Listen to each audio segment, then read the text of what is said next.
posed problem and what is the ill-posed problem.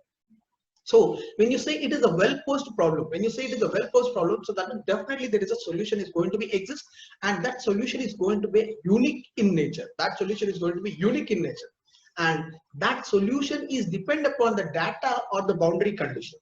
Next, in this one, problems which do not fulfill this criteria, they are all ill-posed. They're all ill-posed. So that means if the solution is not existing, if there is no unique solution, then you can call it as ill-posed solution. Ill-posed problem. So well-posed means solution should exist and unique solution should exist in this one, and that solution depends upon the initial and the final boundary conditions. Now, talking about the well-posed problems are easy to solve, and your convergence criteria would be very quickly you can reach to the convergence limits. You can reach to the very quickly to the convergence limits. So that means the solving procedure would be very easily, so the computer can run it.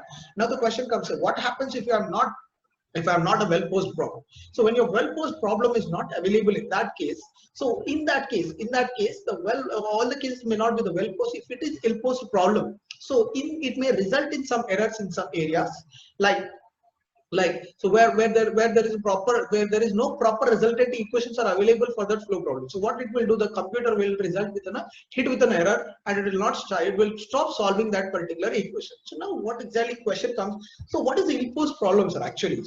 So the ill-posed problem is, I don't know what is exactly the output of it. I don't know what is exactly the output of it. I'm not properly defined with the boundary condition, but I'm approaching to the problem. So instead of pressure, instead of velocity constant, I kept something as constant and I have forwarded with my result. So that result may end up with the positive results or negative results. So in that case, I'm not sure what is my resultant answer I'm going to get. And in some cases, that result will hit the result as divergence detected in your solution, and it will stop solving the solution. It will stop solving the iterations. Right. So it is required for us to go within a well-posed problems in order to smoothly solve our algorithm, in order to smoothly obtain our algorithm point. Okay. So that is what about the well-posed problem and the ill-posed problem. Okay. Now talking about this well-posed and the ill-posed problem. So now a little bit more about this ill-posed problem. So how do we exactly? So is there any mathematical way of relating this one? So for example, let me take one example and explain you. So what is the ill-posed problems are? So whereas the ill-posed problems, as we mentioned, they will be detected or the iterations will not solve, and it will hit with an error, and it will say divergence detected in your solution. It cannot be processed further. Right? And this may be occurred because of your grid is not continuous.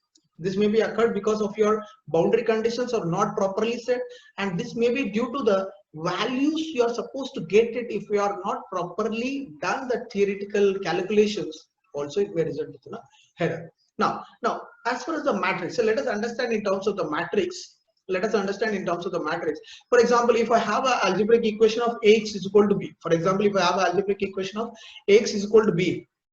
where my factorial, so where my resultant of eigenvalues, so that is in the range of maximum to the minimum values of A,